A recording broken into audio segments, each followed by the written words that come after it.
Hello നമസ്കാരം. Tara's wonder കിച്ചണിലേക്ക് എല്ലാവർക്കും സ്വാഗതം. നമ്മളിന്ന് കറികളുടെ അല്ലെങ്കിൽ സ്നാക്കിൻ്റെ ഒന്നും വീഡിയോ അല്ല, ഒരു ഹെൽത്തി റെസിപ്പിയുടെ വീഡിയോ ആയിട്ടാണ് ഞാൻ വന്നേക്കണത്. അപ്പോൾ നമുക്ക് അതിനുവേണ്ടി നമുക്ക് ആവശ്യമുള്ള അത്രയും കുറച്ച് ബദാം എടുക്കാം. ഒരു കൈപ്പിടിയിൽ ഒതുങ്ങണ 2 കൈപ്പിടിയാണ് ഞാൻ എടുത്തേക്കണത്. പിന്നെ കപ്പലണ്ടി 2 കൈപ്പിടി. അപ്പോൾ അത്ര എടുത്തിട്ട് നമുക്കൊന്ന് കപ്പലണ്ടി ഞാൻ വറുത്ത് വെച്ചേർന്നതാണ്. ബദാം ഞാൻ ഒന്ന് ചൂടാക്കി എടുക്കുന്നുണ്ട്.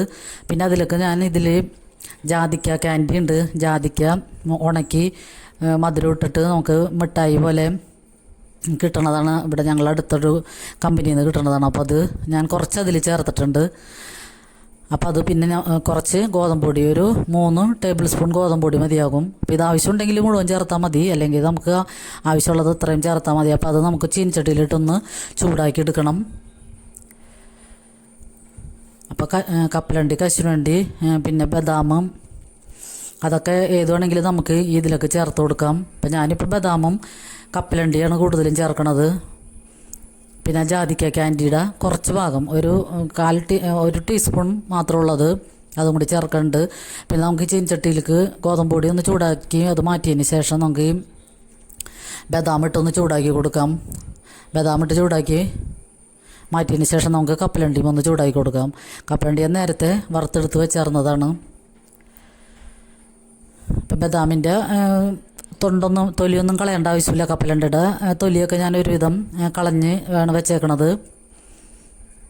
ബദാമിൻ്റെ തൊണ്ട് കളയേണ്ട ആവശ്യമില്ല.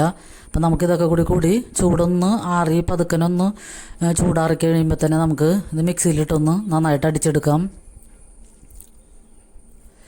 അപ്പോൾ ഇത് നമുക്ക് വീട്ടിലുള്ള സാധനങ്ങൾ, ഇപ്പോൾ ബദാമോ ഇതൊക്കെ നമ്മൾ വാങ്ങിക്കുമ്പോൾ നമ്മുടെ വീട്ടിൽ കുറച്ചൊക്കെ ഉണ്ടാവുമല്ലോ. അപ്പോൾ തന്നെ ഇത് വേണമെങ്കിൽ എടുത്ത് അടിക്കുകയാണെങ്കിൽ ഇങ്ങനെ മിക്സിയിലിട്ട് അടിച്ച് നമ്മൾ ഒരു ടിന്നിലാക്കി വെക്കുകയാണെങ്കിൽ മക്കൾക്കൊക്കെ കൊടുക്കാൻ നല്ല അടിപൊളി പൗഡറാണത്. പാലിലൊക്കെ കലക്കി കൊടുക്കുകയാണെങ്കിൽ അവർക്ക് വൈകുന്നേരം ക്ലാസ് കഴിഞ്ഞ് വരുമ്പോൾ തന്നെ പാലിലൊക്കെ ഇട്ട് ഒന്ന് മിക്സ് ചെയ്ത് കൊടുക്കുകയാണെങ്കിലും നല്ല എനർജിയുള്ള ഒരു ഫുഡാണിത്.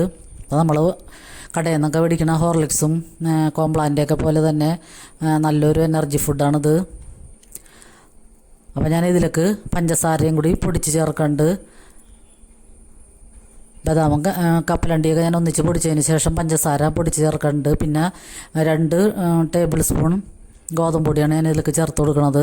പിന്നെ ഇതിലേക്ക് പാൽപ്പൊടി ചേർക്കുന്നുണ്ട്, 2 ടേബിൾ സ്പൂൺ പാൽപ്പൊടിയും കൂടി ചേർക്കുന്നുണ്ട്. അപ്പോഴാണ് നമുക്ക് ഈ കടയിൽ നിന്നൊക്കെ വാങ്ങിക്കണ പ്രോട്ടീൻ പൗഡറിൻ്റെയൊക്കെ ഒരു ടേസ്റ്റും രുചിയൊക്കെ ഉണ്ടാവുള്ളൂ. അപ്പോൾ ഇത് നമ്മൾ നല്ല വില കൊടുത്ത് കടയിൽ നിന്നൊക്കെ വാങ്ങിക്കണ സമയത്ത് നമുക്ക് വീട്ടിൽ തന്നെ ഇത് ഉണ്ടാക്കിയെടുക്കാം. ബദാമൊക്കെ നമ്മളിപ്പോൾ എവിടെയെങ്കിലും പോകണമെങ്കിലും സൂപ്പർ മാർക്കറ്റിലോ മാളിലൊക്കെ പോകണമെങ്കിൽ നമ്മൾ വാങ്ങാറുണ്ടല്ലോ. അപ്പോൾ അതുകൊണ്ട് പിന്നെ കശുവണ്ടിയും ഇതിലൊക്കെ ചേർക്കാം. ഞാനിപ്പോൾ കശുവണ്ടി ചേർത്തിട്ടില്ല. അപ്പോൾ ഇങ്ങനെ പൗഡറാക്കി നമ്മളൊരു ടിന്നിൽ അടച്ചു വെക്കുകയാണെങ്കിൽ മക്കൾക്ക് അല്ലെങ്കിൽ വലിയവർക്കോ പ്രായമുള്ളവർക്കൊക്കെ ഇത് പാലിലോ ചായയിലൊക്കെ ഒന്ന് മിക്സ് ചെയ്ത് കൊടുക്കുകയാണെങ്കിലും, പിന്നെ വെയിറ്റ് ലോസൊക്കെ ആഗ്രഹിക്കുന്നവർക്കൊക്കെ ഇത് ചായയിലൊക്കെ കലക്കി കൊടുക്കുകയാണെങ്കിൽ നമുക്കൊരു നേരത്തെ ഭക്ഷണം ഒഴിവാക്കി ഇത് ഒരു ഗ്ലാസ് കുടിച്ചു കഴിഞ്ഞാൽ നല്ല എനർജി ആയിരിക്കും. അപ്പോൾ ഇങ്ങനെ ഒന്ന് എല്ലാവരും ഒന്ന് ട്രൈ ചെയ്ത് നോക്കുക. ഇപ്പോൾ ഈ മഴക്കാലത്ത് ഇങ്ങനത്തെ എനർജി ഫുഡൊക്കെ കഴിക്കാൻ ശ്രമിക്കുക. അപ്പോൾ എല്ലാവർക്കും ഒരുപാട് നന്ദി.